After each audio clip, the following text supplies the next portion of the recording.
Ok, então o que nós vamos falar hoje sobre a nuvem, né, e sistemas distribuídos. Eu não sei se vocês chamam de nuvem ou de cloud. Eu coloquei os dois termos. Eu trabalho já com isso há bastante tempo. Eu comecei a utilizar a AWS, que é a nuvem da Amazon, né, Amazon Cloud, em 2015. Então nós já temos aí um pouco mais de. São vários anos, né, mais de 10 anos trabalhando com a Amazon. Um, eu acabei fazendo disso hoje a minha ocupação principal, então hoje eu trabalho para um fornecedor de energia elétrica europeu que utiliza os serviços da nuvem para realizar cálculos, simulações de investimento, geração de energia elétrica, eletrificação de novos países e cálculos pesados que você precisa de muitos computadores e acaba tendo que criar sistemas distribuídos para suportar esse tipo de aplicação. Então, eu vou mostrar aqui para vocês alguns blocos de construção desses sistemas. Por isso que eu falo, é interessante, de repente, se vocês tiverem alguma dúvida, não hesitem em fazer. Eu posso tentar parar a cada 6, 7 slides para a gente saber se tem alguma dúvida e depois eu continuo. Eu acho que tempo nós temos bastante. Se eu não me engano, eu fiz uns 30 e poucos slides, então o tempo deve dar para cobrir tudo e falar mais um pouco. Ok? Então, só para relembrar, os sistemas distribuídos, hoje em dia está muito comum. Quando eu comecei a estudar sistemas distribuídos, porque foi junto com sistemas operacionais, sistemas distribuídos foi a matéria que eu mais gostei quando eu estava na graduação. Infelizmente, isso foi há quase 30 anos atrás. Então, a internet que nós tínhamos naquela época não é a internet que vocês têm hoje, em termos de disponibilidade, o tamanho dos computadores. Nessa época nós ainda falávamos de Corba, Java, RMI e coisas antigas do tempo. Hoje nós temos uma outra realidade e nós utilizamos vários desses sistemas distribuídos no nosso dia a dia. Né? Então, por exemplo, você quando vai pedir um Uber, você tem uma aplicação no seu celular que vai rodar num servidor remoto e você não sabe nem mesmo quantos serviços estão funcionando atrás dessa interface no teu celular para fazer isso tudo funcionar. E isso tudo são sistemas distribuídos que são cada vez mais presentes, porque se hoje você vai fazer uma aplicação com celular, por exemplo, ou uma aplicação web, você tem que ter uma ideia de escalabilidade de sistema e para isso você vai aplicar vários conceitos de sistemas distribuídos. Então eu vou tentar mostrar algumas coisas aqui e a gente pode ir conversando à medida que avança. Né? Então, como profissionais de informática, que vocês logo estarão formados, não tem muito para onde escapar. Vocês cedo ou tarde vão fazer face a um projeto que vai precisar, o que já utiliza um sistema distribuído na nuvem. Isso tem se tornado cada vez mais presente. No Brasil, como é muito caro, eu acho que ainda está um pouco devagar. Mas, por exemplo, e são coisas inexplicáveis. Por exemplo, a nuvem de São Paulo custa mais caro que a nuvem dos Estados Unidos. E são coisas que a gente pode ir conversando depois. Mas são recursos muito interessantes, são ferramentas que, se vocês dominarem, vocês já vão começar com vários passos à frente de quem não sabe. Tá? Então, um exemplo disso é a Netflix. Hoje em dia, praticamente todo mundo chega em casa, coloca um filme e você tem um catálogo imenso de filmes, milhares de filmes que você pode simplesmente clicar e começa a receber esses vídeos e normalmente tudo funciona muito bem. Mas por detrás disso tem um sistema distribuído gigantesco para fazer isso tudo funcionar. Aí você começa a pensar, mas onde é que estão esses filmes? Em que formatos estão guardados esses filmes? Para que tipo de televisão? Full HD, 4K, tela de celular, tela de computador e uma série de coisas que você tem que pensar quando tem um sistema desse tipo. A Amazon, que no caso aqui a loja, né, foi bastante engraçado que a nuvem da Amazon ela surgiu porque A loja precisava de muitos computadores, mais ou menos na época do Natal, em dezembro, e depois essa quantidade imensa de computadores que tinha sido adquirido para aguentar o pico de Natal ficava simplesmente inativa, não tinha utilização, porque em janeiro, fevereiro até novembro, a utilização do site era muito mais baixa do que em dezembro. Então, dentro da Amazon, eles tiveram a ideia, e por que a gente não disponibiliza isso para outras empresas? Foi aí que começaram a surgir os primeiros sistemas da Amazon, que começou com o S3 e com o Amazon SQS, nós vamos vê-los depois. Mas foi bem interessante, foi uma coisa que surgiu, foi uma oportunidade, ou seja, tinha muito computador na Amazon, eles queriam monetizar esses computadores porque eles passavam 11 meses parados, e eles tiveram a ideia brilhante de fazer um sistema do que hoje nós chamamos de nuvem. Isso foi lá por volta entre 2006 e 2012, já faz bastante tempo. E a própria internet é um sistema distribuído que nós utilizamos hoje, faz parte da vida de todo mundo, né? Hoje, quem tem menos de 30 anos não sabe nem como era o mundo antes da internet. Mas isso às vezes dificulta a pessoa entender como que essas coisas surgiram, porque hoje, quando vocês olham para o mundo, já está tudo lá. Então, como é que era antes da internet? Como é que fazia? E antes de ter esses computadores do tamanho que tem agora, como é que funcionava?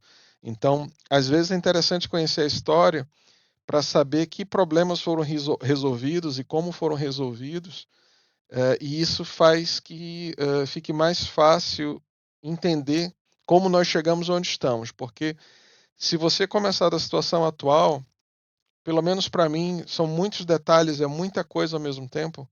Então, o que eu prefiro é voltar para os sistemas mais simples e ir construindo até os sistemas atuais.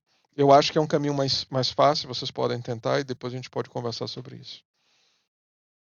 Então, aqui só para revisar, porque eu conversei com a professora, vocês já revisaram conceitos de sistemas distribuídos, né? Então, múltiplos computadores interconectados, pode estar na mesma rede, podem estar em redes completamente distantes e independentes. Eles colaboram para alcançar um objetivo, que normalmente é o objetivo ou a finalidade do sistema, e eles vão compartilhar alguns recursos. Esses recursos podem ser arquivos, podem ser informação, sinal, utilizadores. Eles oferecem escalabilidade, permitindo adicionar novos nós facilmente. Isso aqui é uma coisa que é muito importante hoje em dia, porque quando você faz a entrega de um sistema para o teu cliente, o cliente quer que, por exemplo, imagina que você fez um site web e que o cliente faz uma propaganda na televisão, não sei, ninguém assiste mais televisão, mas tudo bem. E imagina que logo no momento que está passando aquele comercial, centenas de pessoas vão acessar o website da empresa e você não utilizou um sistema distribuído, você não utilizou nuvem, isso está rodando num pequeno computadorzinho que tem dentro da empresa do cliente. Provavelmente o canal de internet não vai aguentar a carga, não vai aguentar a quantidade de pessoas tentando acessar o site ao mesmo tempo. E o que vai acontecer? O site vai provavelmente cair e todo aquele investimento que ele fez em propaganda vai por água abaixo. Então, na nuvem, nós vamos ver aqui que tem alguns recursos que vão tornar esse tipo de problema mais fácil de ser resolvido.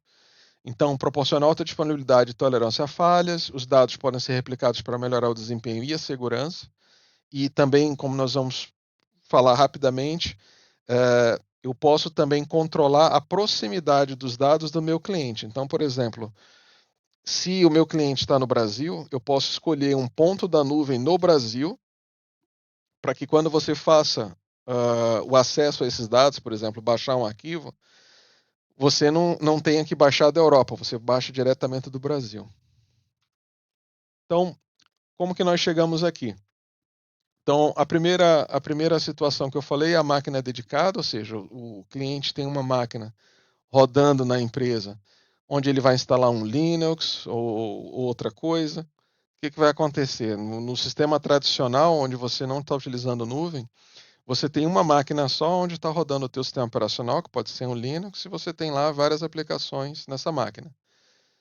Se essa máquina aqui parar, você não tem mais nada, porque todas as aplicações estão nela, E como você tem tudo numa máquina só, se essa máquina dá um defeito, se ela falha, ou se, por exemplo, algumas coisas que a gente não pensa, imagina que o prédio pega fogo, todos os teus dados são perdidos, tá?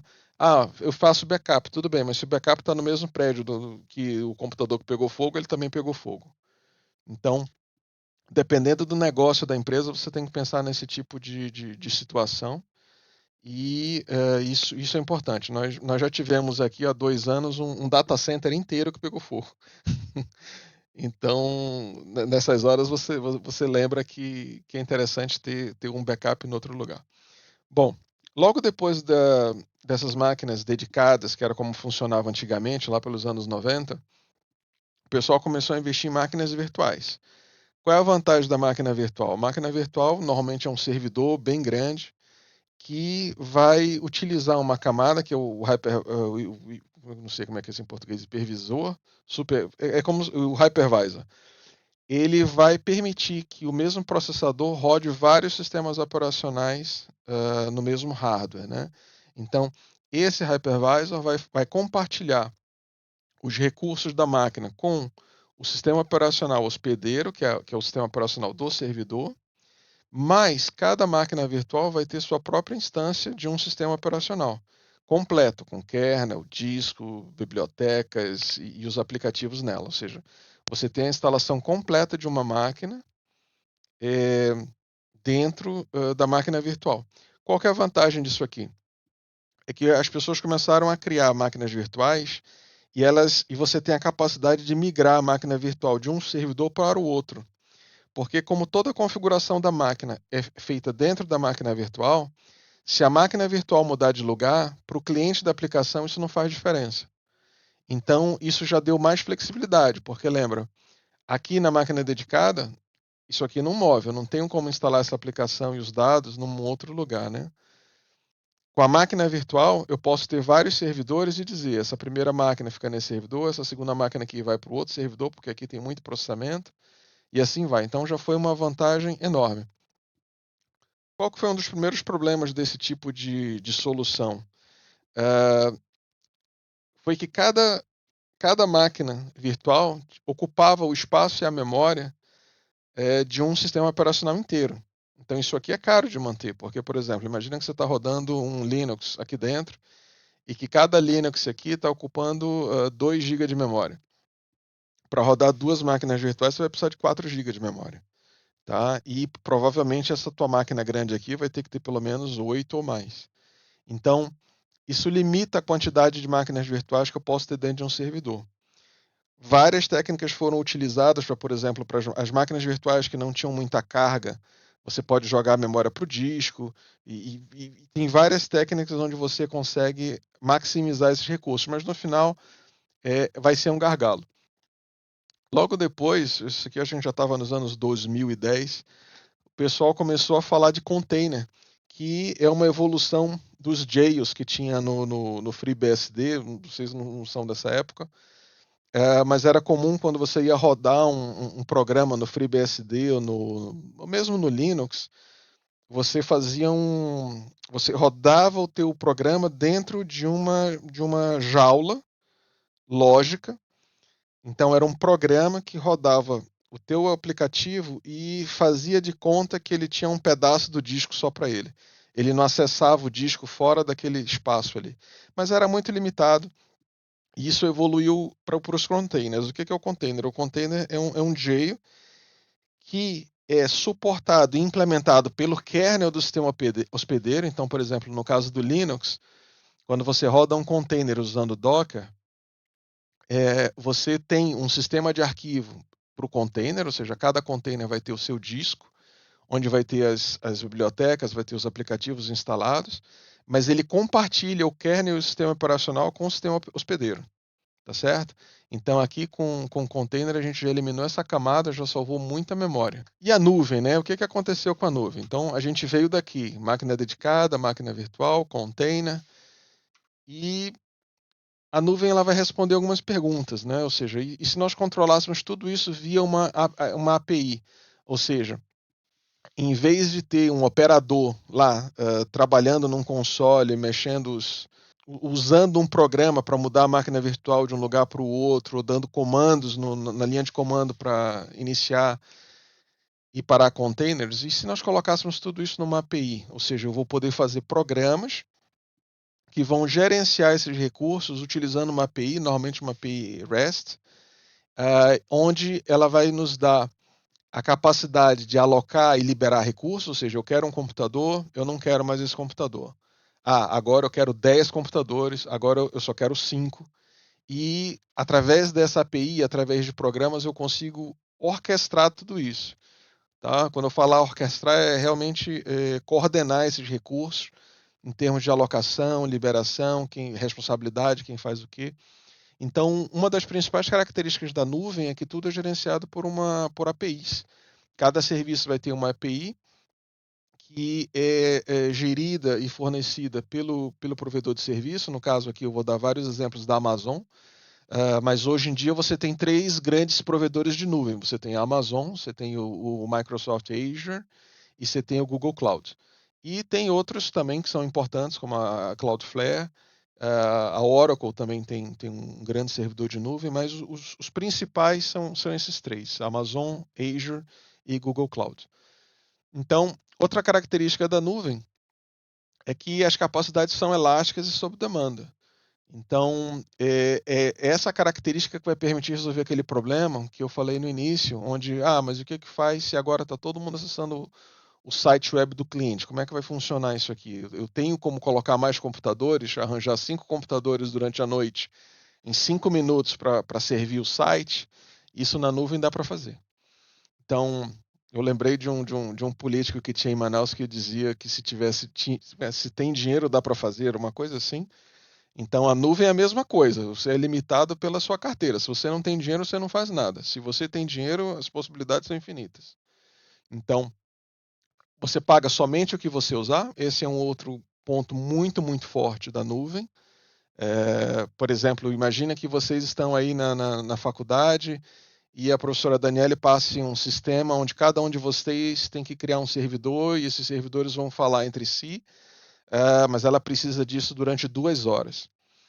Se ela for pedir da UEA comprar um laboratório com 30 servidores, vai demorar. Até eles entregarem e instalarem isso tudo, esses servidores já vão estar velhos.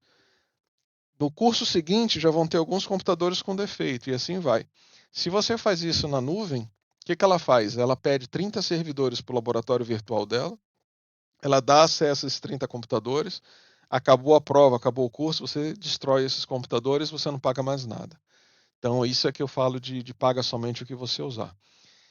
Outra vantagem em vários locais do mundo. Se você tem um cliente no Japão, você pode colocar o servidor no Japão. Se você tem um cliente no Brasil, você bota no Brasil.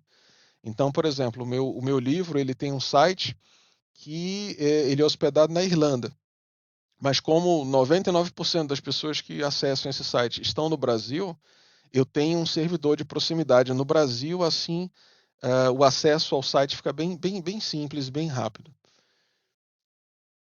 E outra grande vantagem, como eu já falei, não é necessário comprar ou manter computadores, redes, banco de dados e nem o pessoal que vem com eles, porque hoje em dia, se você tem 20 computadores, não se engane, você vai precisar de um sacerdote para esses computadores, você vai precisar de um administrador de rede para manter isso tudo funcionando, senão eles vão ligar e em uma semana tá tudo sem funcionar. Tá? Banco de dados, a mesma coisa, é fácil instalar, manter é outra coisa, precisa de um DBA, né? E esse pessoal, felizmente, todos ganham muito bem, mas se você está do outro lado pagando, eles são bem caros.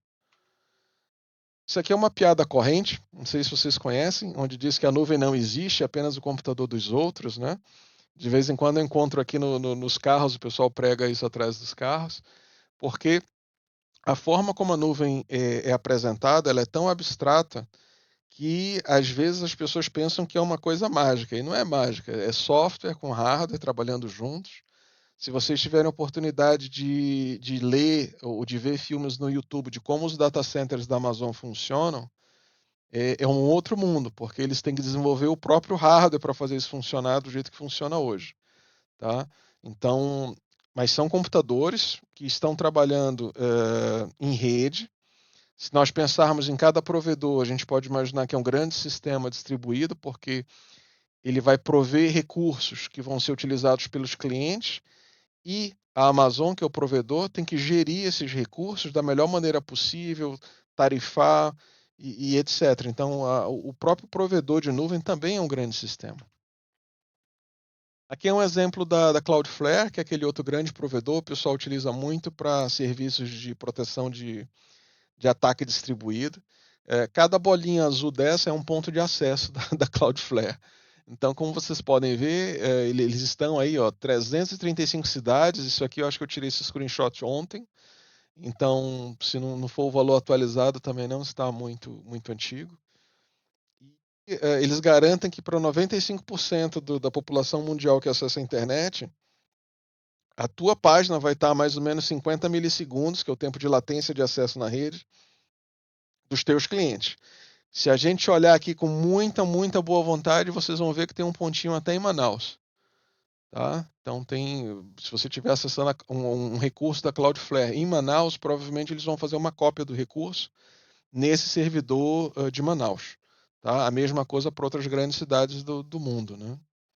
A Amazon também tem um esquema de servidores parecido com isso. Então, quando a gente fala em nuvem e acesso global, nós estamos falando nesse nível aqui. São realmente todos os países do mundo e mesmo a nível de cidade, porque, por exemplo, você pode pensar um país continental como o Brasil ou como os Estados Unidos, a diferença entre a costa leste e a costa oeste dos Estados Unidos é 50 milissegundos. Então, se você tem um número grande de clientes, é importante saber se o teu servidor está na Califórnia ou em Nova York. E com a nuvem você pode localizar os teus serviços exatamente onde você quer. Você pode criar o servidor em Nova York, você pode criar o servidor na Califórnia, sem necessariamente a tua empresa ou o teu cliente ter escritórios em todos esses lugares. Você vai usar a nuvem para chegar lá. O IAS, que é uma coisa que eu acho que vocês viram também com a professora Daniela, que eu peguei a apresentação que ela fez. Isso aqui é interessante porque são de vários níveis de responsabilidade de gerenciamento dos teus sistemas na rede, né? Então, eu fiz um gráfico que eu peguei esse gráfico na Wikipédia, mas estava muito ruim, eu tive que refazer o gráfico. E o que a gente vai ver é uma transferência de responsabilidade, onde você tem nas instalações locais uma responsabilidade 100% por instalar os servidores, instalar o software do servidor, manter o servidor rodando, você se preocupa com energia elétrica, você se preocupa com a refrigeração da sala, a segurança da sala e paulatinamente você vai movendo para modelos onde você é menos responsável por essas etapas. Então, o Infrastructure as Service é isso, é quando o provedor ele vai dizer o seguinte: olha, você quer uma máquina? Pede a máquina. Você quer uma rede? Pede a rede. E o IAS ele já é interessante porque ele já permite a escalabilidade. Ele vai te pedir, se você quiser criar mais máquinas, é uma chamada na API que você vai fazer dizendo: olha, eu quero mais 10 servidores de tal tamanho, com tanto de memória, tanto de disco. E o IAS ele vai alocar isso para ti no cloud e vai fazer parte da tua infraestrutura. Tá? Agora você está num nível bem baixo, onde você ainda é responsável por um monte de coisa. Por exemplo, se você instancia um servidor no serviço chamado EC2 da Amazon, você é responsável pelo sistema operacional que você instalou lá, você tem que atualizar, você tem que instalar o software, você tem que fazer toda a segurança dele a nível de controle de acesso. Então, é interessante? Mas você ainda tem muita coisa a cuidar. Na tabela vai ficar mais fácil entender a diferença dele com PaaS e SaaS. Okay? E geralmente cobrado com base no uso, permitida economia de custo, mas isso aqui vale para tudo. Todos os serviços são cobrados com base de uso. O PaaS, que é o Platform as a Service, já é um nível mais alto. Aqui você vai dizer tipo assim, eu quero um servidor web, tá aqui os arquivos, e a plataforma que se vire para fazer isso ser servido para os clientes. Tá? Quando eu estou no IaaS, o que é o IaaS? O IaaS diz, eu quero um servidor, eu vou instalar o Linux, eu vou instalar o servidor web, eu vou colocar os arquivos no lugar, eu vou configurar o IP, o DNS, toda essa tralha para fazer o meu cliente ter acesso a esses arquivos. No PaaS, eu já estou no nível mais alto. Eu estou dizendo aqui, olha, está aqui os arquivos, sirva isso aqui para os meus clientes. E o provedor de cloud vai cuidar do resto. Tá dando para entender? Esse tipo de serviço ele pode ser um banco de dados, pode ser um middleware que vai controlar o acesso ou fazer um balanceamento de carga dentro do teu sistema, proxies reversos, controle de acesso à internet, log. Tudo isso você tem hoje como serviços altamente gerenciados no PaaS. A maior diferença entre eles é que no IaaS você pensa mais em recursos, dimensionamento dos recursos. Então, eu quero um servidor, eu quero 10 servidores, a memória de cada servidor, o disco de cada servidor, a capacidade de rede, etc. E no PaaS, você já está dizendo, eu quero tal serviço e eu vou informar só a configuração e os parâmetros desse serviço. Eu já não cuido mais dos detalhes que vão fazer esse serviço funcionar. Muitas vezes na nuvem você não sabe nem que software é utilizado por trás do PaaS. Tá? Tudo é encapsulado numa interface só. Ok? E o terceiro aqui da lista é o SaaS. Hoje em dia, dependendo do modelo que vocês consultem, tem outros, né? Tem Data as a Services, tem o FaaS, que eu vou falar depois. Mas dependendo do site que você for ler, você vai encontrar aí mais ou menos uns 6 modelos. Eu vou falar só até o FaaS. Então, o SaaS já é a camada mais alta. O que é o SaaS? Vocês conhecem um software chamado Slack, que é um chat que o pessoal conversa? É uma sala de bate-papo. Mas quando você é uma empresa, você pode comprar o Slack e dar acesso apenas aos seus funcionários. Eles vão só conversar entre si, teoricamente, coisa de trabalho. A gente sabe que não é assim. Mas para a empresa que comprou o Slack, por exemplo, ela não tem que pensar como que o Slack hospeda o site web, o firewall, o controle de acesso, nada disso. Tudo é um serviço, ou seja, o chat em si, o serviço de comunicação para os funcionários, ele é completamente provido e gerido pela empresa que dá o serviço, no caso a Slack. Tá? Então, SaaS significa Software as a Service, fornecendo aplicativos pela internet. A gente pode entender o Gmail como um SaaS, por exemplo, Shopify, cada ícone dessa aí é um serviço, né? HubSpot, tem uns que eu não conheço também. Bom, permite acesso a software sem necessidade de instalação local. É na nuvem? É na nuvem e provavelmente eles estão utilizando o Amazon ou algum outro provedor, grande provedor, mas você entra no site web, você compra uma conta, você compra um serviço, isso é um SaaS. Facilita a atualização contínua e manutenção realizada pelo provedor. Na realidade, você nem pensa nisso, você simplesmente vai entrar um dia, vai ter uma versão nova. Se teve um problema, vai ter alguém para resolver o problema. Você não se preocupa com isso, você é simplesmente um utilizador desse sistema. O pagamento normalmente é baseado em assinatura, então você vai ter cotas de utilização, mas você tem que pôr um cartão de crédito para acessar. Isso funciona no do cloud em modo geral, mas a diferença é que o SaaS ele é vendido realmente como um serviço. É que nem quando você entra numa academia de ginástica, você simplesmente paga uma mensalidade e tem acesso a todos os aparelhos, né? Se for no IaaS, o IaaS não faria isso. Como é que seria a academia de ginástica no IaaS? Ele te deixaria alugar a sala, ele teria um outro lugar para comprar os equipamentos e te deixar alugar os equipamentos de musculação, uma piscina para natação, um estacionamento, tudo viria aos pedaços e você teria que desenhar isso, construir e utilizar, né? O PaaS não, o PaaS ele já venderia kits, né? Olha, tá aqui uma sala de musculação, então já tem o espaço, os espelhos, e se bobear até o professor vem junto. Então, esses modelos são simplesmente formas de gerenciar e apresentar esses serviços, que eu acho que fica mais claro nessa tela aqui. Então, o que, que acontece? Quando o computador é seu e você não utiliza sistema nenhum, não tem rede, não tem cloud, não tem nada, você está nessa classe aqui, local, ou seja, você é responsável por tudo. Tudo que está em branco aqui é responsabilidade do cliente. Tudo que está em preto é responsabilidade do provedor. Se você não tem provedor, você é responsável por todas as camadas. Se você está num sistema de IaaS, como alguns sistemas da Amazon, por exemplo, a Amazon toma conta da virtualização, ela cuida dos servidores, do armazenamento, das redes em si e do data center. Foi esquisito aqui em português, mas é data center. No caso, o que você é responsável? Você tem que instalar o software, você tem que fazer a segurança desse servidor. Se tiver banco de dados, é você que é responsável por eles. E a mesma coisa, você que tem que ir lá atualizar o Linux ou botar um Windows, isso tudo é contigo. Qual é a vantagem? Você tem uma flexibilidade muito maior de gestão, se você tem capacidade de fazer essa gestão, que o PaaS.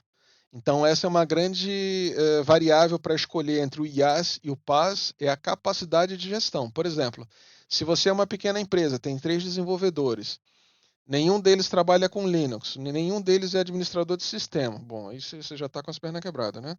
Mas bom, imagina que só tem 3 desenvolvedores, eles estão ali para resolver problema de cliente, desenvolver novo software. Não tem nenhum deles que vai querer ficar pensando, lendo boletim de segurança, configurando banco de dados, sistema operacional, nada disso. Ele quer simplesmente uma janela onde ele vai construir um container e fazer a aplicação rodar dentro de algum serviço de PaaS. Tá? Isso, por exemplo, acontece num serviço chamado Heroku. Eu não sei se vocês conhecem, mas é mais ou menos assim. Você faz o deployment de uma aplicação simplesmente liberando um container. Tá? Às vezes é container, às vezes você simplesmente joga os programas num diretório e ele cuida de fazer todo o build, ele faz o release, ele inclusive cuida da mudança da versão anterior para a versão atual automaticamente. Você não se preocupa com nada disso. Aí nós estamos aqui no PaaS, ok? E o SaaS, tudo é controlado pelo provedor. Você é um mero cliente, você não administra coisa nenhuma. O máximo que você administra no SaaS os teus usuários, assim, olha, fulano tem acesso como professor, o outro fulano tem acesso como aluno. Mas você não trabalha mais com os detalhes de aplicação, segurança, banco de dados, tudo isso é transparente, tudo isso é gerenciado pela interface do serviço. Ok? Então, esse aqui eu não sei se vocês conhecem, é o FaaS, é Function as a Service. Ele é uma evolução para mim do conceito de container. Tá? O FaaS ele vai utilizar containers. Mas os caras tiveram uma ideia brilhante que foi tipo o seguinte: a maioria dessas aplicações fica parada a maior parte do tempo, tá? Então, tipo assim, você tem um servidor, esse servidor ele vai funcionar de 8 às 6 da tarde, depois não tem quase nada de acesso. Por que eu vou deixar um container rodando com esse negócio lá, se pouca gente utiliza? Então, com a FaaS, o pessoal pensou o seguinte: se em vez de ter a aplicação inteira no container, eu posso chamar apenas uma função do meu código para responder a um endpoint de uma API, por exemplo, eu posso ter um container bem magrinho que eu posso instanciar rapidamente, ele vai responder a requisição e eu destruo esse container. Então assim surge o FaaS, onde você vai configurar você vai fazer um mapa entre pontos de acesso e código. Ah, se chamar esse endpoint aqui, chama essa função. Se chamar esse endpoint, chama uma outra função. E ele orquestra esses containers, criando e destruindo esses containers automaticamente, você também não sabe de nada. Isso tudo é transparente. Então, esse modelo é o que vai possibilitar a utilização da AWS Lambda, por exemplo. Eu vou ter um exemplo aqui no próximo slide. Reduz a necessidade de gerenciamento de servidores. Na realidade, isso é o melhor exemplo de serverless que a gente tem, porque o serverless não significa que não tem servidor. O conceito de serverless significa que você não tem servidor para gerenciar, você não tem servidor para você cuidar, tá? É claro que existe um servidor. Atrás de cada um desses serviços vão ter centenas de máquinas para fazer tudo isso funcionar. Então, às vezes o pessoal faz piada, né? Ah, é serverless, mas está rodando em algum lugar. Sim, mas não é você que gerencia. Então, para você é como se não tivesse servidor, tá? Então, essa é uma pequena anedota desse tipo de serviço. Então, o FaaS ele permite escalabilidade automática, porque se eu tenho que levantar só uma função, eu posso fazer cópia em várias máquinas e dependendo da carga, eu inicio numa máquina ou noutra. Então, ideal para aplicações baseadas em microserviços. Eu não sei se vocês já conhecem microserviços. E arquitetura sem servidor, que é a minha pobre tradução de serverless. Cobra-se apenas pelo tempo de execução, otimizando custos. Então, um servidor, normalmente você paga pelo tamanho da CPU, tamanho de memória e tamanho de disco, multiplicado pelo tempo que ele é utilizado. Então, se você utilizou um servidor 10 minutos, você vai pagar 10 minutos. Se você utilizou um mês, vai pagar um mês. E só para vocês terem ideia, um servidor pequeno, não é um servidor muito grande, ele pode custar rapidamente 100 euros na Amazon, tá? Por mês. Apenas um. Então, se você tem que manter um servidor a 100 euros por mês, dá o quê? Uns 600 reais, você tem que justificar que o aplicativo que está rodando nesse servidor compensa esse dinheiro que você está investindo. Se é apenas um controle interno, por exemplo, que vai rodar no final do mês, ou que roda toda sexta-feira, você não precisa de um servidor todo o tempo. Você pode colocar esse serviço numa função que vai rodar 3, 4 minutos, vai desligar e você vai pagar só esses 3 minutos. Então, qual é a vantagem do FAS? É uma granularidade maior para organizar os serviços, ou seja, eu não coloco tudo num servidor só. Eu digo para o provedor, está aqui o código, ele responde a tal requisição e quando a requisição chegar, você levanta o código, ele responde, termina, eu só pago o que eu uso. Então, essa é uma das coisas do FAS. E o serverless, como eu já falei, né, você não gerencia o servidor. Existe o servidor? Existe. Tem sempre um Linux em algum lugar, mas não é você que está gerenciando, você não se preocupa, você não sabe nem se é Linux. Tá? Então, isso aqui a gente já falou, vou passar. Então, aqui alguns exemplos, eu tenho a impressão que eu escrevi isso ao contrário, mas eu acho que dá para ler. IAS, PAS, FAS, SAS. Então, aqui são serviços da Amazon, do Google Cloud, do Microsoft Azure, que são Infrastructure as a Service. Então, na Amazon é o EC2, que são máquinas virtuais, redes, armazenamento de objeto é o S3, o EBS, que são os discos, Elastic Block Storage. E você tem o PaaS da Amazon, dentro da Amazon, que é o quê? O Beanstalk. O Beanstalk é como eu falei, você vai... eu não lembro se agora se ele ainda permite, mas eu acho que no início você podia mandar até um zip, ele abria o zip e colocava num diretório específico, era a tua aplicação. Você tem banco de dados, onde você não instala o servidor de banco de dados, você vai só parametrizar, eu quero um servidor Postgres com 500 GB de disco, tanto de memória, eu quero que esse servidor seja distribuído, um servidor na Irlanda, um outro em outro lugar, e eles vão se sincronizar, se um der defeito passa para o outro. Isso tudo você faz na interface gráfica da Amazon, ou com a API. Tá? SS e EKS, que são os gerenciadores de containers, né? O SS são os clusters da Amazon e o EKS é o painel de controle de Kubernetes da Amazon. Tá? SQS, que são as filas, e você passa para a parte de fase. Fase da Amazon vai ser o AWS Lambda, e você tem também Step Functions, que são lambdas com uma orquestração. Esse é mais complicado, esse teria que explicar só ele. E você tem serviços dentro da nuvem da Amazon também, como por exemplo o Chime, que é como o que nós estamos utilizando agora, o Google Meet. Então, com o Chime eu posso organizar reuniões, eu posso fazer ligações telefônicas e etc. Mas isso tudo é provido em altíssimo nível. Você vai simplesmente dizer, eu quero fazer uma apresentação, está aqui o conteúdo, fulano vai ligar, ele vai só te dar uma URL para você passar para os seus clientes, e vai funcionar como a gente está utilizando aqui o Google Meet, entre outros. E cada servidor vai dar nomes diferentes, mas as funcionalidades são semelhantes.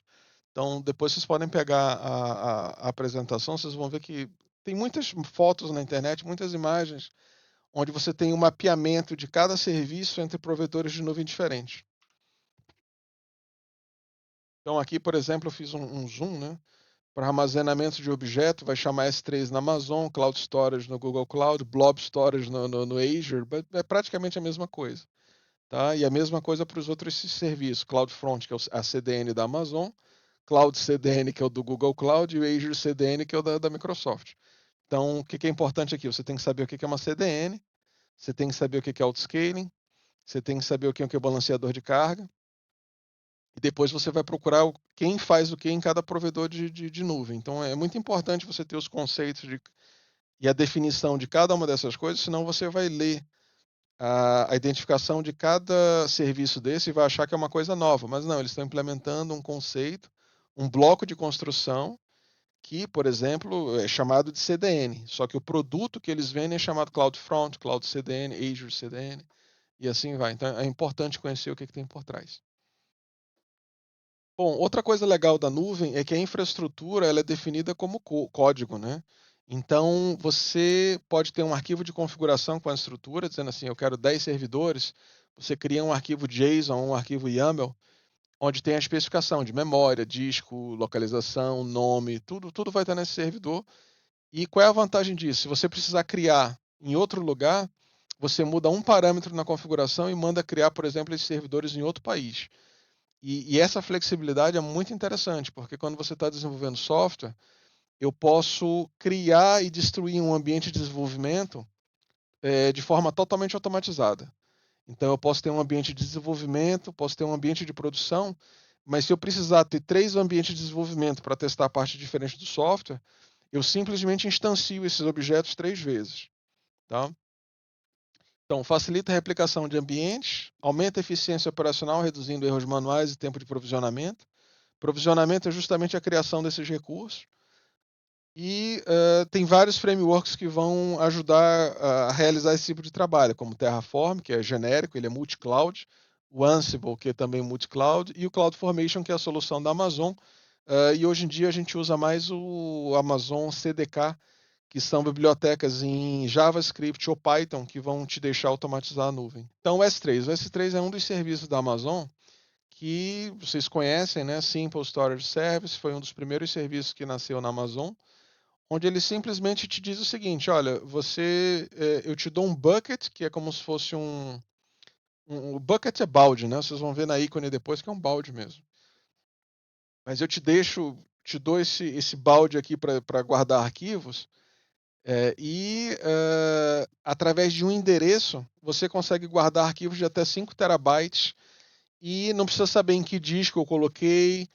A capacidade desse disco é ilimitada, ou seja, vai depender só do seu dinheiro. Tá? Mas se você precisar guardar, por exemplo, 20 terabytes na Amazon, você pode usar o S3, não tem problema nenhum. Eles têm disco para isso. Se depois você precisa destruir isso e utilizar menos, você vai lá e apaga. O S3 ele é um serviço que faz versionamento de arquivos. Então imagina que alguém fez um upload de um arquivo, mas apagou esse arquivo depois. Você pode ativar um versionamento no S3, onde ele guarda as últimas versões de cada arquivo. Então você pode voltar no tempo e saber, ok, mas como que era esse arquivo antes de ser apagado, antes de ser alterado. Ele faz todo o histórico, né? Alta durabilidade, ou seja, é um disco que, se não estou enganado, ele tem 9 dígitos de confiabilidade. Então é 99,99999 depois dessa vírgula de durabilidade, porque ele é guardado em 6 lugares diferentes. Quem já teve servidor de arquivo, eu não sei se vocês já implementaram isso, mas quando você tem um Linux, você tinha que ter uma controladora RAID e para ter esse tipo de durabilidade você tinha que usar múltiplos discos. Então, por exemplo, para ter 8 GB de arquivo de espaço útil, se você queria ter 6 cópias, você teria que comprar tipo 40 GB de disco. Tá? E esse tipo de alta durabilidade você só vai encontrar na nuvem. Se você tem que fazer isso você mesmo, é complicado. É claro, se você vai fazer isso no teu servidor, você vai utilizar serviços de SAN, que são hardwares com fibra ótica e redes de disco rígido. É um negócio realmente sem tamanho, não tenho ideia de quanto isso custa. Mas é caro. Então, suporta várias classes de armazenamento, porque você pode dizer, olha, esse arquivo eu não acesso muito. Então, se demorar um pouquinho para achar esse arquivo, tá bom para mim. Aí a Amazon faz um preço para você, cobra a metade do preço, porque o acesso é mais lento. Aí você pode dizer, não, esse arquivo aqui, se eu precisar, eu quero em X milissegundos. Aí são arquivos de alta frequência, ela vai guardar em discos mais rápidos e você vai ter um outro preço. Tem um serviço interessante que é o Glacier, que é ligado ao S3, onde você diz assim, olha, eu praticamente nunca vou precisar desse arquivo, e se eu precisar, você pode demorar alguns dias para recuperar esse arquivo. Aí você manda para o Glacier, que é como se fosse a geleira do S3, e isso é interessante para backup de longa duração. Então, tipo assim, em vez de apagar o backup do ano passado da empresa, você joga no Glacier e, se não precisar usar, não vai custar quase nada, porque como ele é de acesso infrequente, ele é guardado em fitas, fora da rede, então é bem barato por gigabyte, mas ele te dá uma segurança. Tem serviços como Vault, por exemplo, que é um cofre onde você não pode apagar os arquivos. Então, se você colocar um arquivo lá, A Amazon garante que esse arquivo vai existir por 5 anos, por exemplo. Isso é interessante quando a empresa tem que lidar com compliance e uma série de coisas assim. Tá? Então, o S3 em si, se a gente for analisar, é um mundo em si mesmo. Facilita a integração com outros serviços da AWS. Normalmente é o primeiro serviço que você utiliza quando utiliza a AWS. Block Storage é o que vai permitir serviços como o S3, onde você vai organizar os seus dados não em discos, mas em blocos. Então, na realidade, é como se o seu sistema de arquivo você pudesse armazenar em vários discos rígidos dentro desse SAN e um sistema operacional que gerencia isso tudo vai juntar esses blocos para te dar um disco virtual. Tá? Então, isso é interessante, porque esse disco ele pode crescer ou diminuir e atingir capacidades que você não pode alcançar com um disco apenas. Então, todo o resto das vantagens que a gente falou do S3, escalabilidade, etc. Frequentemente, ambiente de virtualização em nuvem. Filas são também muito importantes, porque as filas elas vão trabalhar como buffers nos sistemas. Então, você tem vários sistemas de filas na Amazon. São filas distribuídas, ou seja, normalmente elas são uma barreira de segurança no teu sistema, porque você pode muito bem dizer assim, olha, se a minha função não responder a requisição, faça uma cópia da requisição, coloca numa fila que depois eu trato essa requisição. Aí você não perde aquele dado. Tá? Então eu tenho um gráfico que mostra isso depois. Eu estou correndo um pouco porque eu acho que eu acabei me atrasando. Bom, as filas elas oferecem escalabilidade e flexibilidade. Você pode colocar mais capacidade nessas filas e os clientes que utilizam essas filas não vão nem perceber. Elas garantem a entrega ordenada de mensagens, mesmo em sistemas complexos e distribuídos. Aí eu faço uma ressalva, dependendo do tipo de fila. Tem fila que garante a entrega ordenada, tem fila que não garante a entrega ordenada, e a maioria das filas não vai garantir entrega única, ou seja, você pode enviar uma mensagem e receber a mesma mensagem 2 ou 3 vezes. Aí você tem que implementar um sistema de desambiguação para não processar a mesma requisição 2 vezes. Tá? A CDN, que é um conceito importante, que é o Content Delivery Network, que faz o quê? É aquilo que eu estava falando do site web. Eu posso colocar o meu site na Irlanda, mas eu digo para ele ser distribuído no Brasil. Como é que isso funciona? A Amazon tem um software rodando em São Paulo que toda vez que alguém do Brasil faz uma requisição para o meu site, esse servidor de São Paulo vai responder, vai puxar uma cópia da Irlanda e vai gravar localmente em São Paulo os arquivos do meu site em São Paulo. Quando a próxima e vai servir. Quando a próxima pessoa do Brasil acessar o meu site, os dados já estão em São Paulo, ele responde mais rápido. Tá? E assim vai. Então é um sistema de cache local que é utilizado para distribuir arquivos em áreas grandes, como por exemplo o mundo inteiro. Então, como a gente viu a Cloudflare, por exemplo, ela pode ter um servidor em Manaus, assim como a Amazon pode ter apenas servidores em Brasília, Fortaleza e São Paulo. A gente não sabe direito aonde, mas em todo caso é mais rápido do que deixar os dados na Irlanda ou nos Estados Unidos. E é um serviço bem, bem barato. Então, aumenta a confiabilidade e disponibilidade do conteúdo com múltiplas cópias, porque, por exemplo, dependendo de como você configura, o teu servidor pode estar super lento na Irlanda, mas se o conteúdo já está em São Paulo, ele vai responder super rápido, é independente. O que o CDN vai fazer é o seguinte: a cópia que eu tenho é boa, ou eu tenho que pegar uma nova cópia. Se a cópia que eu tenho é boa, eu sirvo. Ele não contacta mais o servidor. Só por fazer isso, você já economiza o número de requisições feitas ao teu servidor da Irlanda. Você vai pagar só o tráfego ali de São Paulo para Manaus. Escalabilidade, porque como a CDN ela vai te dar uma face externa. O IP do meu site, por exemplo, não é o IP do meu servidor na Irlanda, é o IP da CDN global da Amazon. Então, quando você acessa o meu site, você não está acessando o meu servidor, você está acessando um servidor da Amazon próximo de onde você está acessando. Pode ser nos Estados Unidos, pode ser no Brasil. E a Amazon vai gerenciar isso automaticamente para mim. Ok? Ele otimiza a entrega de mídias pesadas, como os vídeos e imagens, é assim que a Netflix vai poder funcionar, porque ele não vai ficar transferindo os filmes toda hora. Ele vai fazer um cache à medida que o filme é assistido, vai sendo assistido, ele vai fazendo o cache mais próximo do cliente.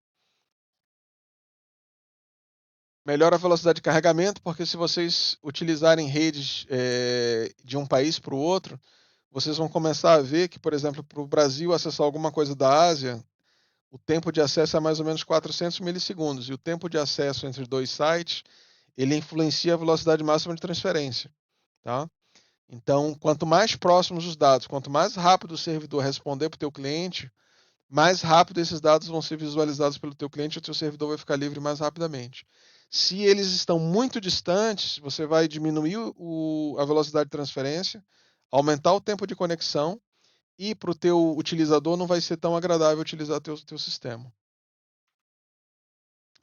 Aqui só rapidinho, IoT, que é a internet das coisas, é uma outra aplicação que utiliza muito nuvem, porque, por exemplo, imagina que você tem 700 sensores e quer centralizar esses dados. Por exemplo, a empresa que é minha cliente, ela vende como IoT uma solução que monitora a temperatura na casa de milhões de pessoas. Então, o que vai acontecer? Esse sistema está todo o tempo coletando a temperatura e ele envia esses dados para um servidor central na nuvem. E esse servidor decide, por exemplo, se tem uma janela aberta, se tem uma porta aberta, e avisa o cliente dizendo: olha, tem algum problema na tua casa porque você está perdendo calor ou está ficando muito quente.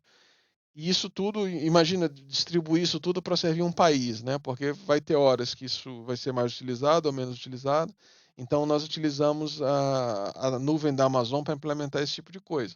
E hoje está ficando muito frequente você começar a criar essas redes dentro de casa. Agora com 5G, você pode muito bem ter uma rede privada dentro da tua casa só para os teus dispositivos.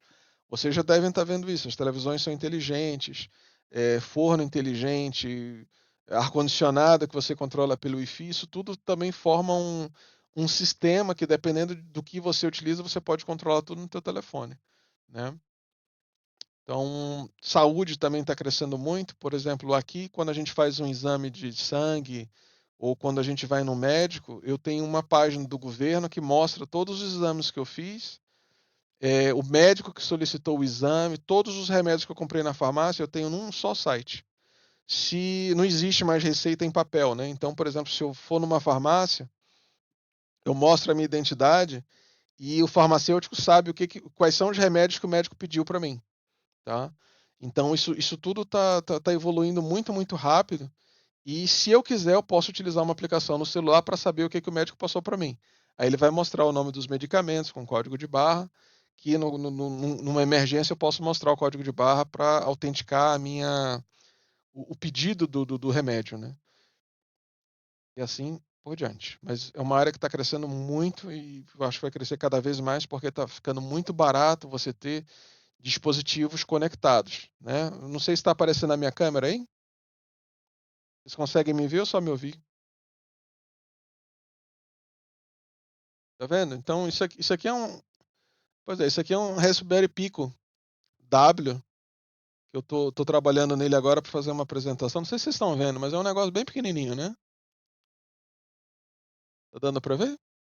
Bom, esse Raspberry Pi Pico ele custa mais ou menos 5 euros, mas ele tem Wi-Fi, Bluetooth. Ele tem dois processadores, 150 MHz, que é um Pico 2W, e 512 kilobytes de memória. E é um microcontrolador. Ou seja, se você coloca isso aqui dentro de uma caixinha, você tem um hardware que pode conectar com a internet, puxar dados e, ao mesmo tempo, fazer um controle de automação de sensores, coleta de dados. E dependendo do microcontrolador, você pode até mesmo colocar uma câmera. Então, isso tudo está ficando muito, muito barato. E em quantidade, né, se eu no mercado compro isso a 5 euros, com certeza, se você for fazer isso em quantidade, sai a 2, 3. Então, o número de dispositivos conectados que a gente vai ter no futuro tende a crescer e muito. Bom, o load balancer, acho que é a última parte de teoria que eu tenho aqui. E é quem? Ele é um servidor ou um conjunto de servidores que vai receber requisições dos seus clientes e vai distribuir para vários servidores internos. Então, ele é realmente o balanceador de carga. Por exemplo, imagina que o teu servidor web consiga responder 1.000 requisições por minuto. Tá? mas que o teu site precisa responder 10 mil requisições por minuto. O que você vai fazer? Você vai colocar 10 servidores, certo? Isso a grosso modo, claro, não é isso. Você vai precisar de 12, pelo menos. O que vai acontecer? Você não pode dar para o teu cliente 12 endereços de internet. Você quer que ele digite minhaloja.com.br e caia no servidor que está livre. Você não quer passar minha loja 1 com BR, minha loja 2 com BR. Você quer que isso seja transparente. O que a gente faz? Coloca o endereço minha loja com BR no balanceador de carga. O balanceador de carga recebe a requisição do cliente e envia para o servidor que está mais livre. Tá? E ele vai fazendo isso a cada requisição que chega, até todos os teus servidores estarem ocupados. Então, o balanceador de carga ele não faz processamento da requisição. Ele simplesmente recebe a requisição e manda para um servidor. E com isso ele consegue atender muito mais requisições que o teu servidor web, que vai fazer outras coisas. Ele vai verificar os arquivos, vai verificar se a pessoa está autenticada, etc. E tal. Então, é uma parte muito interessante dos serviços de nuvem. E nós vamos já ver um gráfico. Então, tudo na nuvem é disponível via APIs, né? Ou seja, todo mundo pode, se você quiser criar um servidor, um serviço, criar um arquivo, tudo é API. Novos usuários. Os provedores, eles normalmente fornecem bibliotecas de acesso para quem está utilizando Python, Java, C Sharp e outras linguagens, ou seja, você vai poder utilizar Python para enviar arquivos para a Amazon, para criar uma fila, para instanciar um servidor. Isso tudo tem pronto, você faz um pip install boto 3, você já tem os serviços da Amazon todos no teu computador. Tá? E outras bibliotecas e aplicativos vão também suportar essa integração com a nuvem. Isso é uma outra grande vantagem, porque, como eu falei, eles não ficam só a nível de API REST, eles te dão acesso a nível de programa também. Tá? Então, aqui é um exemplo de Infrastructure as Code. Isso aqui é um exemplo utilizando Python e o AWS CDK, que é a biblioteca de infraestrutura da Amazon. Então, eu simplesmente crio um objeto, que era um S3 bucket. Eu dou um nome para esse bucket, defino alguns parâmetros que eu não quero que ele seja público, eu quero que ele utilize SSL, eu quero que ele faça versões, aquilo que eu falei, que se apagar um arquivo ele guarda a versão, e que não vai apagar os arquivos, ele vai reter os arquivos. Ou melhor, isso aqui é se o bucket for destruído, ele não é apagado, tá? Porque tem uma diferença de quando ele é criado na infraestrutura e quando ele é criado na nuvem em si. Você pode muito bem dizer assim, não apaga esse bucket nem se o programa mandar apagar. Isso é uma forma de ter uma certa segurança extra. Então, normalmente a gente vai representar assim. Então, aqui tem o Amazon Cloud. Eu rodo esse código, um pouco mais complexo que isso, mas a parte que cria o bucket é só isso. E ele vai instanciar o bucket para mim, que é um disco de tamanho infinito, que eu posso acessar por uma API. Ok? A API de acesso não é a mesma, tá? O CDK é onde eu crio a infraestrutura, é a parte de Infrastructure as Code. E aqui é a parte em Python, onde, por exemplo, eu vou enviar um arquivo para o S3. Então, eu criei uma função, upload file, eu digo o nome do arquivo, o nome do bucket que eu acabei de criar anteriormente, e aqui o object name é outra coisa, a gente não vai usar. O que vai acontecer aqui? Ele vai criar um path que é como se fosse a localização no disco, mas dentro do bucket. Então, no Windows você tem C, documentos. No S3 você teria bucket de documentos barra o nome do arquivo, tá? A grosso modo. Mas a parte que utiliza o cloud é só isso aqui, ó. S3 Client, Boto 3 Client S3. Boto 3 é a biblioteca Python da Amazon. Client, eu estou pedindo um cliente do serviço S3. Guardo isso numa variável. E depois o S3 Client que eu acabei de instanciar aqui tem uma função chamada Upload File, onde eu passo o nome do arquivo e o bucket, e ele vai fazer o upload. Ele gerencia tudo para mim aqui dentro. Ele vai conectar com o servidor, ele vai ler o arquivo local, ele vai enviar pedacinho por pedacinho, e quando terminar aqui, o meu arquivo vai estar lá. Se der algum erro, eu vou ter uma exceção e trato isso como eu faço em Python normalmente. Ok? Site web estático. Aqui nós já vamos utilizar um outro serviço, que é o CloudFront. Quem lembra o que é o CloudFront? CloudFront é a CDN da Amazon, né? Então, esse aqui é o serviço onde eu vou dizer, olha, se alguém acessar o meu site, eu quero que você pegue os arquivos do site, index.html, nesse bucket do S3. Aí você configura isso aqui, coloca no teu DNS o endereço do CloudFront, então a minha loja com BR vai cair aqui, e a Amazon faz a distribuição global disso aqui. Eu não sei se o servidor está rodando é, no Brasil, nos Estados Unidos, ele sempre vai ser próximo de mim. Então, se vocês acessarem o meu site, provavelmente vai aparecer Brasília, Manaus ou São Paulo. Se eu acessar aqui, vai aparecer Amsterdã, que é o servidor mais próximo. Então, mas o meu site é o mesmo, o bucket é o mesmo. E você pode associar também ao CloudFront funções Lambda que vão rodar em São Paulo. É aí que a gente começa a falar de Edge Computing, que é o quê? Eu coloco o meu código para rodar próximo do meu cliente. E essas funções Lambda vão fazer tarefas como, por exemplo, verificar os cabeçalhos das requisições web, traduzir requisições web para o meu bucket e assim por diante. Tá? Então, se vocês forem procurar Lambda at Edge, e eu posso também utilizar funções lambdas normais para quando eu quero ter uma parte que é mais dinâmica do site web.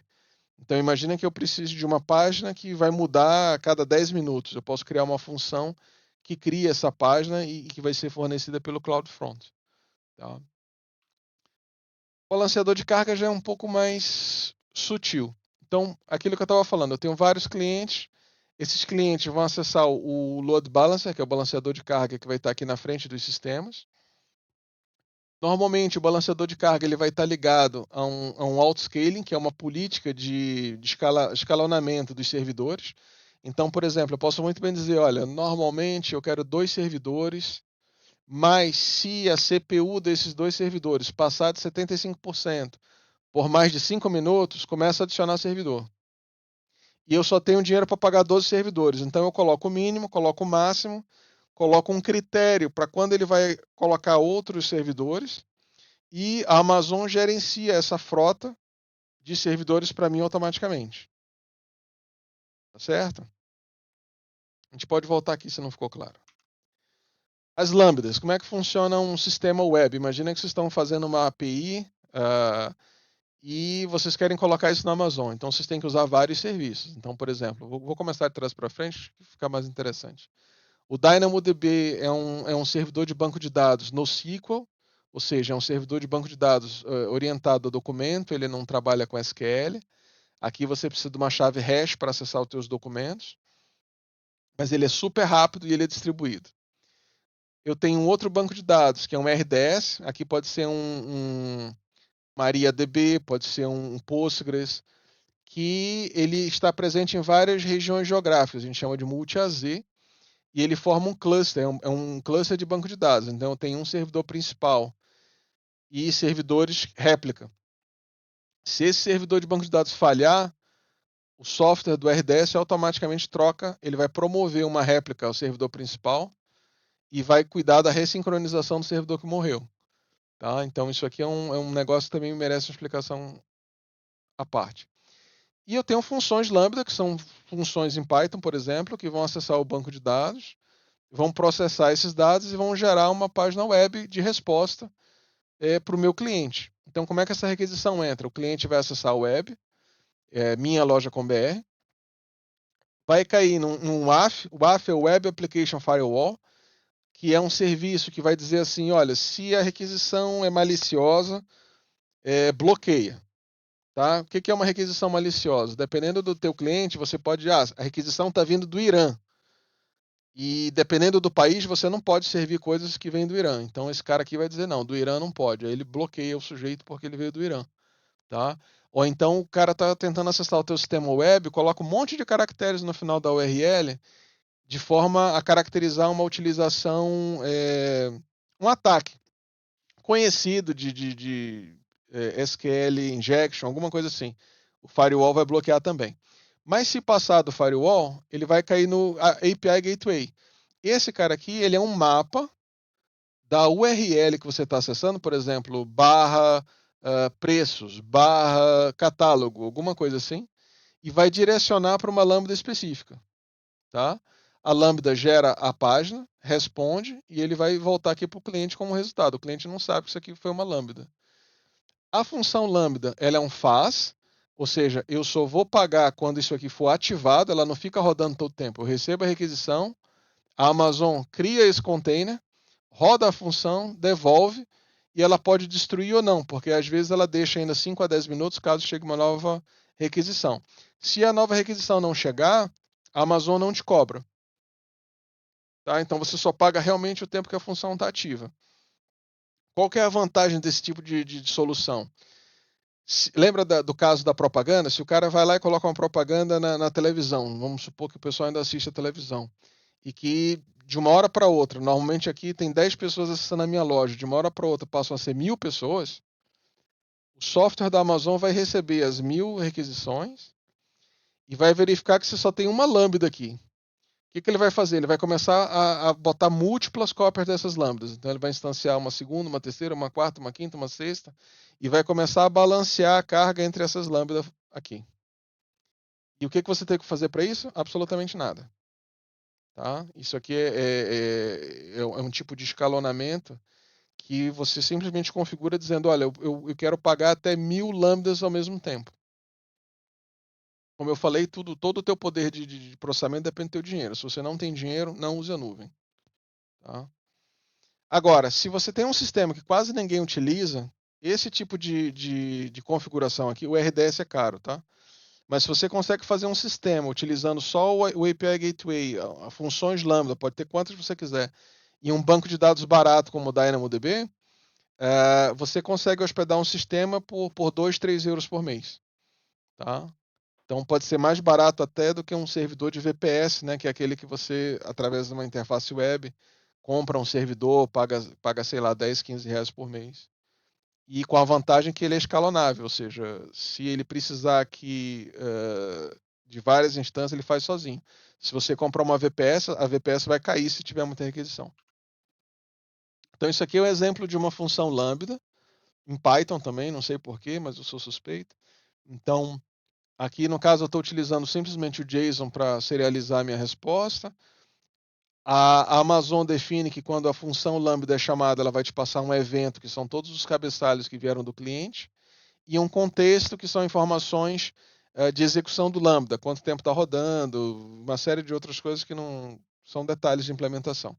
Então, aí eu faço um código em Python normal. Olha, se tem dentro do evento um campo nome, eu coloco aqui, ó, lá nome. Então, isso aqui é o Hello World da Lambda, né? Se o nome não veio, eu coloco lá mundo. Retorno isso como JSON, pronto, respondi minha API. Não tive que criar servidor web. Tá? Não tenho a menor ideia onde a Amazon guarda esse código. Eu simplesmente faço o upload do programa .py dentro de uma telinha da Amazon ou através de um programa e isso vai funcionar para mim. Aqui o SQS é o serviço de filas, tá? O que funciona o serviço de filas? Então, eu expandi um pouco o exemplo anterior. Imagina que o acesso ao banco de dados ele é um pouco mais lento. Então, quando o cliente faz a requisição, ele passa aqui no firewall, passa no API Gateway, cai na Lambda. Só que a Lambda ela é limitada, ela tem que responder em 30 segundos para o API Gateway, senão o API Gateway mata a Lambda. Tá? Porque ele vai pensar que a Lambda travou. Na realidade, a Lambda ela tem um tempo máximo de execução no API Gateway que varia entre 30 e 1 minuto. 30 segundos a 1 minuto. Então, normalmente, quando eu desenho um sistema web, o nível de tolerância do tempo de resposta tem que ser menor que 2 segundos. Se passar de 2 segundos, a gente pensa numa outra solução. Então, isso faz parte também do desenho do sistema, você saber qual é o tempo de espera tolerado no teu sistema, tá? Porque dependendo do tempo de espera que você tolera, eu não posso utilizar uma lambda, eu vou ter que utilizar um container aqui. Tá? Isso aí são detalhes que, se vocês quiserem, a gente pode conversar depois. Então, o que vai acontecer aqui? Eu recebo uma requisição, imagina que essa requisição é para baixar, ele quer saber, quer receber uma relação de produtos em um formato PDF. Ele vai dizer aqui, olha, eu quero todos os produtos de jardim Então, a minha Lambda teria que ir no banco de dados, criar um PDF, gravar o PDF em algum lugar que ele pudesse fazer download, enviar o URL. Então, isso demora, vamos dizer, 30 segundos. E pode ser que eu receba várias das requisições. Então, eu não quero ocupar essa Lambda há muito tempo fazendo isso. O que, que eu faço? Eu coloco a minha requisição na fila, digo uma resposta: olha, o seu catálogo está sendo criado. Aí eu tenho uma segunda lambda que vai consumir a fila e vai demorar lá os 30 segundos, vai puxar os dados do banco de dados, vai criar o PDF, tá? E quando ela termina, aí você precisa de uma outra infraestrutura que eu não desenho aqui, que vai avisar o cliente que, por exemplo, o arquivo já está disponível para baixar, tá certo? Então, as filas elas funcionam muito como um buffer dentro do sistema. Quando você tem requisitos como tempo de resposta, quando você quer proteger o sistema de momentos de alta utilização, momentos de baixa utilização, e quando você quer proteger o sistema contra falhas. Então imagina que eu comecei a processar a requisição e essa lambda aqui morreu. O que, que acontece? O cliente vai ficar esperando para sempre. Mas se eu utilizar uma segunda fila, eu posso configurar o seguinte: se um elemento da fila for consumido, porque quando você consome da fila, você tem que tirar da fila, mas depois você confirma que processou aquele elemento. Se você não confirmar, o elemento volta para a fila, tá? E se você tiver uma fila morta, que a gente chama de dead letter queue, toda vez que tem esse tipo de erro, ele vai copiar o elemento para o dead letter queue. Então, o teu administrador ou uma outra parte do sistema pode verificar se tem alguma coisa nessa fila para detectar, por exemplo, que tem um bug nessa função aqui. Aí você vai, conserta o bug, faz um deploy da Lambda e você pede uma execução de um redrive, ou seja, você pega tudo que está nessa fila invisível aqui e ele volta para essa primeira fila. Só que dessa vez ele vai executar com código já com a correção do bug. Aí passa normalmente. Tá? Eu sei que ficou muito rápido, mas isso aqui é uma coisa interessante, porque às vezes o conceito de fila é muito abstrato, mas ele é muito, muito utilizado. Tá? Então, aqui eu fiz a mesma coisa. Como é que eu acesso a fila? Imagina que eu já criei a fila, tá? Então, eu vou chamar boto3 cliente SQS. Coloco aqui alguns parâmetros de acesso, mas aqui para enviar a mensagem, basicamente é o nome da fila, quantos segundos eu quero esperar para que isso apareça na fila, os atributos que aqui já é ligado à minha mensagem em si, tá? E o corpo da mensagem. Então é como se fosse uma carta, como se fosse um e-mail que eu estou enviando para o SQS. Tudo isso aqui tem limitação de tamanho. Então, no SQS, se eu não estou desatualizado, o máximo da mensagem é 256 kilobytes. Mas você pode colocar 256 kilobytes, dá para enviar um livro. Tá? Aí você simplesmente imprime aqui no Python, porque essa função vai te retornar um message ID, que é a identificação única dessa mensagem. E pronto, acabou. É tudo que você precisa saber em Python para enviar uma mensagem, está nessa tela. Tá? Então, é esse tipo de facilidade que atrai as pessoas para utilizar um sistema na nuvem. Por exemplo, se você não utiliza a nuvem, vamos supor que você está utilizando o RabbitMQ, que é um servidor bem popular, de fila, bem poderoso, faz coisas fantásticas, eu usei ele muito tempo. Mas o RabbitMQ ele é um pesadelo para configurar, porque você tem que instalar um driver do RabbitMQ no teu Python. Tá? Na época eu acho que chamava Combi ou Combo. E era um negócio que vivia dando pau, dava muito, muito, muito trabalho. O RabbitMQ em si, se vocês já gerenciaram o RabbitMQ, ele é um bebê. Tá? Às vezes ele está dormindo, às vezes ele chora, às vezes ele funciona. Mas ele dá trabalho. Você tem um servidor RabbitMQ que é realmente utilizado, você precisa de uma pessoa especializada para administrar e manter ele rodando. Tá? Eu utilizava ele em cluster e é um pesadelo, mas quando ele funciona, ele é fantástico. Então, com a fila, eu não quero nem saber se a Amazon está usando o RabbitMQ. A interface que eu tenho com eles é simplesmente isso aqui, ó, manda a mensagem aí, o problema é seu. Já fiz minha parte e ele tem que funcionar. Tá? Esse é o acordo na API. Se você tem o RabbitMQ para você, você é responsável por fazer ele funcionar, você tem que ter o driver certo no cliente para fazer funcionar e assim por diante. Aqui eu coloquei o exemplo da Netflix, mas não é muito diferente do que a gente já falou. Vou fazer só um breve aqui do como é que funciona mais ou menos o. É super complexo o sistema da Netflix. Eles estão na ponta de uma série de soluções de cloud. Se vocês quiserem ler mais sobre isso, tem o blog técnico da Netflix, onde eles explicam várias coisas que eles fizeram. Tem esse site aqui chamado Byte Byte Go, que explica vários sistemas distribuídos complexos, por exemplo, como é que funciona a Netflix, como é que funciona o YouTube e assim por diante, com diagramas, explicação, artigo. Tem coisa que é paga, mas se você pegar o que está de que está de graça já é interessante. Então aqui na Netflix, só um exemplo, só para o streaming funcionar, você precisa de um CloudFront, que é o CDN, ou seja, para deixar os filmes perto da sua casa. Você tem que ter o S3, que é onde vai ficar os filmes que você está assistindo. E você tem um serviço que a gente não falou, que é o Elastic Transcoder, porque, por exemplo, quando entra um filme novo no catálogo, você tem que renderizar esse filme para TVs Full HD, você tem que para TVs 4K, para quem está assistindo no telefone, num computador pequenininho e assim por diante.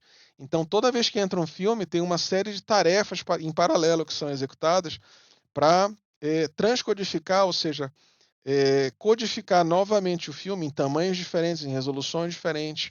Às vezes você tem que criar uma legenda. E na nuvem você tem serviço para tudo isso. Transcodificar, você pode transformar som em texto. Agora com inteligência artificial, você pode acessar todos esses modelos do Cloud, Google, o que você quiser, através da nuvem, pagando só o que você utiliza. Então, tem várias empresas implementando soluções de RAG, chat com inteligência artificial, utilizando a nuvem, porque é super barato. Tá? Claro, dependendo do uso que você faz. Se você tem 1 milhão de clientes, não vai ser tão barato. Tá? E aqui vocês vão ver uma mistura de serviços open source que a Netflix utiliza, como o Apache Kafka. Na realidade, o que a Amazon faz é o seguinte: ela pega um sistema desse open source, como o Kafka, como o RabbitMQ, ela coloca uma camada de gerenciamento e monitoramento em cima desses serviços e vende com um outro nome, tá? Então, por exemplo, o Kafka, ele é vendido na Amazon como Kinesis, tá? Mas se você tem estômago, você vai lá, baixa o Kafka no site da Apache Foundation e faz funcionar. Tem como fazer. A mesma coisa o Apache Flink, e uma série de outras soluções. O Postgres ele faz parte do RDS, mas o Postgres da Amazon ele é um pouco diferente. E ele tem todas essas camadas de replicação e configuração que não vai ter na versão open source. Ela é muito criticada por isso. O banco de dados Redis, por exemplo, começou a ter problema de licença com a Amazon, porque o Redis disse: não, se você vende o Redis na nuvem, eu quero que você me pague uma licença. Aí a Amazon disse: não, pegou, fez um fork do sistema e criou uma alternativa ao Redis baseado no código-fonte do Redis, mas mantido pelo pessoal da Amazon. E eles fazem isso, se não me engano, fizeram isso com o MongoDB, fizeram isso com o Elasticsearch e assim por diante. Então, é uma questão bem polêmica. Então, para terminar, vantagens da nuvem: segurança compartilhada, escalabilidade, custos. Por que eu coloquei segurança compartilhada? Porque você é responsável pela segurança também. Nunca pense que porque você está utilizando a nuvem que o teu sistema é seguro. Você tem que saber como tornar o teu sistema que está na nuvem seguro. Tá? Essa é a responsabilidade do cliente. Ou várias partes são da Amazon, mas ainda fica muita coisa com você. Escalabilidade, que é essa capacidade de aumentar os teus recursos ou diminuir dinamicamente. Custos, dependendo da aplicação, você vai pagar mais barato na nuvem ou mais caro. Dispensa comprar infraestrutura, ou seja, você não tem que avançar o dinheiro para uma capacidade futura, você pode ir crescendo à medida que vai tendo mais utilizadores no sistema. Sempre atualizado, você não tem computador para atualizar, isso é problema da Amazon. O ecossistema, porque uma vez que você está dentro, você tem uma série de serviços que você pode utilizar. Monitoramento: todas essas soluções têm um painel de controle, métricas, logs e uma série de coisas que realmente é difícil de implementar se você estiver fora da nuvem. Registro de operações, centenas de serviços disponíveis. Essas são as vantagens. Desvantagens: os custos. Se você não tomar cuidado, vou dar um exemplo. Quando nós começamos a usar funções Lambda lá por 2017, um dos nossos desenvolvedores fez uma função Lambda que criou uma condição que ela era chamada recursivamente. Vocês sabem o que é uma função recursiva? Então, o que aconteceu? Essa função ficou se chamando e como quando você está num computador e você tem uma função recursiva que nunca retorna, o que vai acontecer? A tua pilha vai crescer e em um determinado momento você tem um estouro de pilha. Mas o tempo que você vai perder até o estouro de pilha, normalmente isso é limitado, então vai ficar parado. Quando você faz isso numa função lambda na nuvem, o que acontece? Lembra que o número de lambdas eu limito, por exemplo, a 1000 simultâneas? Então ele vai chamar 1000 funções dessa ao mesmo tempo. Elas vão morrer, vão chamar mais 1000, vão morrer, vão chamar mais 1000. Então, em uma tarde, nós gastamos 1.500 euros só de função lambda, por causa desse pequeno erro. Então, tem que tomar cuidado. Você pode ter custos surpresas se você fizer alguma besteira. Mas tem também como automatizar, criar alarmes de conta. Você pode muito bem colocar um alarme que, se a conta passar de 10 euros, você quer receber um SMS no telefone. Tá? Isso, você pode instrumentar tudo isso, que é justamente configurar a API para fazer alguma coisa que você queira. No caso, monitorar um alarme e assim por diante. Vendor locking, porque como você tem a vantagem de utilizar a biblioteca da Amazon no teu código em Python, mas o teu código em Python, se você não tomar cuidado, ele só vai funcionar com a Amazon. E isso vai te prender à Amazon. E dependendo da empresa, ela não vai aceitar esse tipo de coisa. Tá? Então, isso é um outro item para debate. Conclusão: não tem jeito, as nuvens vieram para ficar. Gostando ou não gostando, é interessante saber pelo menos o que. Eu digo que é interessante você conhecer, nem que seja para falar mal.